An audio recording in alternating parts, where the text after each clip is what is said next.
Assalamualaikum warahmatullahi wabarakatuh. Jumpa lagi di Wawan Joak Channel. Jangan lupa like and subscribe. Sekarang saya ada di Pantai Pangandaran, Kabupaten Pangandaran. Bukan hanya tempat wisata pantai, ternyata di sini banyak menyimpan sejarah, dari sejarah kerajaan, sejarah perang Jepang, dan banyak lagi situs-situs sejarah, bahkan masih ada peninggalan-peninggalan kerajaan. Nah, nanti kita explore, kita lihat-lihat biar kita tahu semua. Yuk kita jalan.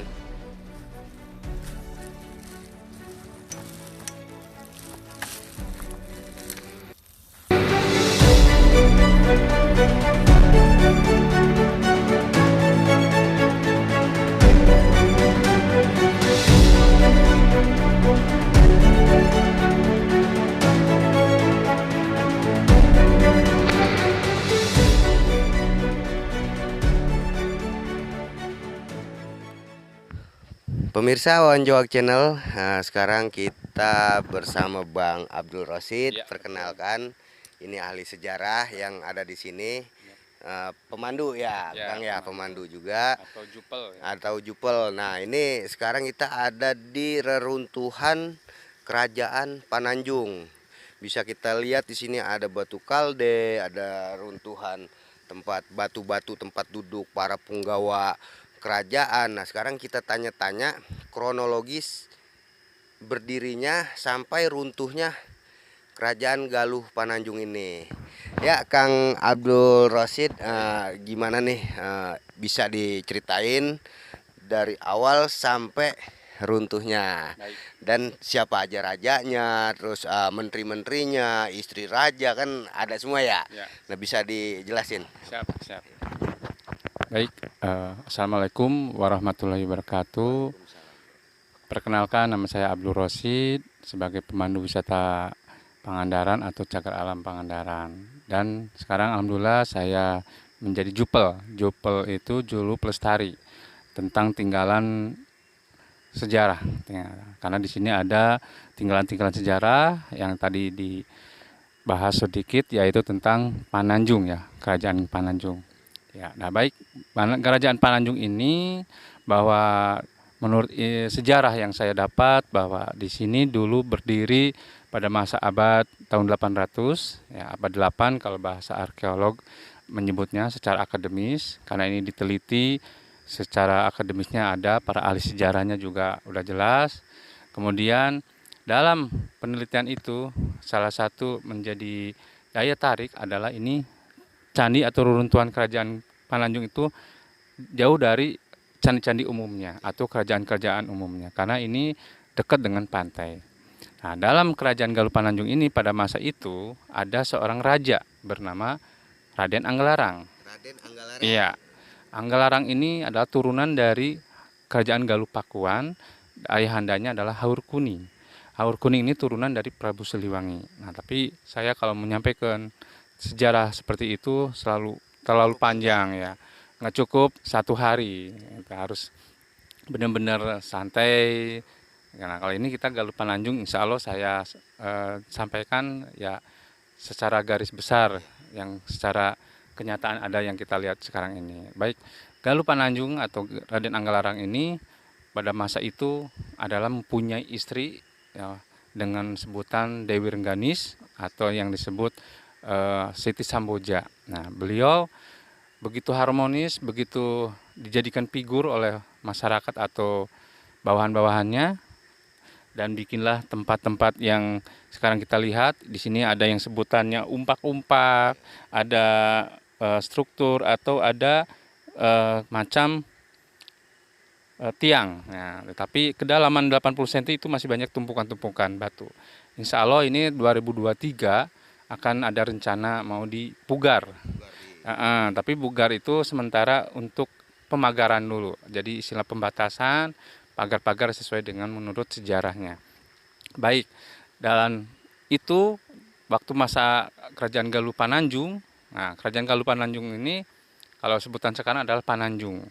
Nah, Galuh itu adalah yang mencerminkan masyarakat atau manusia yang mengabdi kepada Sang Pencipta. Nah, istilah kalau orang-orang sekarang bilang orang-orang santri lah ya, orang-orang rajin ibadah seperti itu. Nah, kemudian pada abad 8 itu di sini sangat begitu harmonis, begitu kompak, begitu apa namanya? Jaya sampai keluaran daerahnya, dan akhirnya Kerajaan Galuh Pananjung ini terdengar oleh beberapa yang niat jahat kepada kerajaan sini, yaitu datanglah dari Pulau Nusa Kambangan. Pada waktu itu Pulau Nusa Kambangan itu juga adalah pulau kosong, banyak orang-orang yang bersandar ke sana menjadi seorang pemberontak. Nah, akhirnya datanglah pasukan Bajo. Nah, karena perompak ya, namanya Bajo. Nah, kemudian hampir datang ke sini melihat keindahan tempat ini, ya alhamdulillah kita pun secara sekarang begitu indahnya Pantai Pangandaran atau Pananjung ini. Lalu begitu begitu harmonis, begitu kompak, guyup atau gotong royongnya sangat begitu iri perompak ini, apalagi melihat parasnya istrinya Raja Galuh Pananjung tersebut, Dewi Rengganis, begitu cantik, begitu ya montok lah, ya sesuai sesuai laki-laki yang begitu tergiur. Nah, akhirnya dia seorang perompak ini yang ingin menyampaikan lihatannya, dia menyampaikan ke pemimpinnya, karena waktu itu perompak datang ke sini tidak dengan pasukan, dengan pemimpinnya, tapi hanya beberapa telak sandi aja. Nah, akhirnya menyampaikan bahwa di sini ada istri cantik atau cewek cantik, dan ada seorang raja yang begitu tampan tapi kekuatannya kurang memungkinkan untuk melawan melawan perompak itu menang. Nah, akhirnya begitu kabar baik seperti itu, akhirnya menyeranglah, pernah datang. Nah, ini jayanya Kerajaan Galuh Pananjung itu sampai dari abad 8 ke 1600. Lama juga ya. 1600. Nah, datangnya perompak itu pada 1500 ya. Jadi 100 kemudian terjadi gejolak itu, pemberontakan atau perang. Nah, datanglah utusan-utusan dengan rajanya ke sini dengan cara baik juga.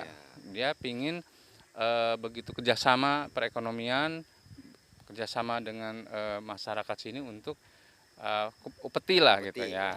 Nah, tetapi si pihak raja tidak menginginkan seperti itu, karena awalnya juga di sini Raja Galuh Pananjung ini hanya untuk mengabdi ke Tuhan atau berdoa gitu ya, beribadah seperti itu.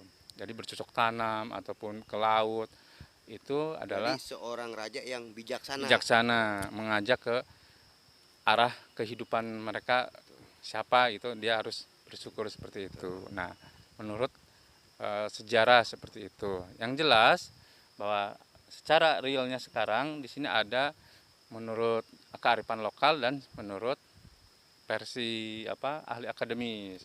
Nah, kita ngambil ke arah kearifan lokal. Kearifan lokal itu adalah masyarakat terdahulu sampai sekarang juga digunakan, yaitu tadi saya jelaskan adanya perompak datang ke sini dan ingin bekerja sama, ingin memiliki istri, ngerebut istri. Nah, otomatis sang raja marah dong. Kita sendiri pun kalau yang normal kan toksong gitu, atau istilah tanpa basa-basi atau dengan tata sopan santun kan otomatis marah gitu. Nah, karena marahnya itu tidak dilawan oleh perompak, ya dia minta maaf, kemudian dia pergi pulang.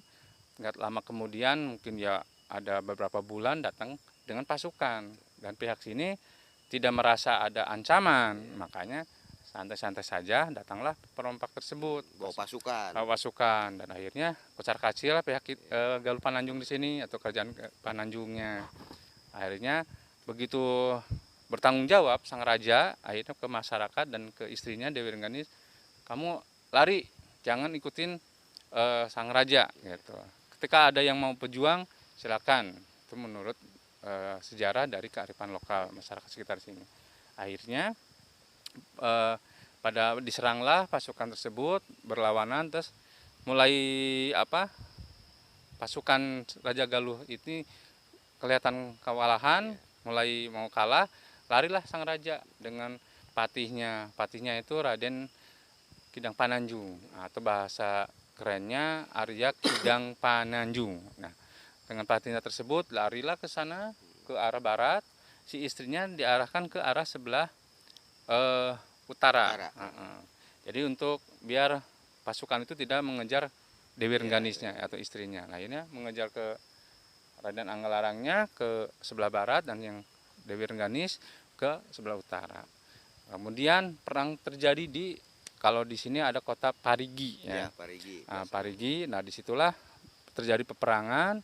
Nah, tumbanglah si raja Raden Anggalarang. Lalu pasukan perampok ini begitu bangganya sudah mengalahkan Raden Anggalarang, otomatis sudah bisa lenggong tuh memiliki Dewi Rengganis. Ternyata Dewi Rengganis tidak mengikuti arahan pasukan rajanya, maksudnya mendampinginya, dia misah, akhirnya dicari lagi. Tapi si pasukan perampok ini begitu senangnya mengarak-arak lah Raden Anggalarang ini. Nah, maka ada nama daerah di sana, Parigi ke perbatasan ke utara Kecamatan Cigugur, Iya. itu ada namanya Desa Parakan Manggu. Iya. Nah, Parakan Manggu itu menurut kearifan lokal adalah nama daerah yang tempat diarak-araknya sang raja. Jadi Parakan, para Bajo mengarak-arak gitu. Iya, mengarak Raja, raja itu. gitu. Jadi kepalanya atau apa Dibuat malu dah. ya gitu. Singkat ceritanya ya sudah sang raja punah, lalu oleh rekan-rekan atau patihnya yang lain nggak pada meninggal dikremasi atau dikubur dengan baik-baik. Pada masa itu mungkin tidak ada kubur ya, Iya. karena mayoritas agama Hindu. Iya. Hindu Buddha ya. Iya, Hindu ya? Buddha betul. Buddha Hindu lah ya. Tapi yang jelas sih Hindu Buddha betul. Karena awal masuk agama kita itu di Indonesia adalah Hindu betul. Lalu singkat cerita, sang raja perompak itu menyuruh ke pasukannya untuk menyerang atau mencari pasukan Dewi Rengganis. Nah, Dewi Rengganis sampai ke daerah-daerah utara, ada yang namanya daerah Padaherang.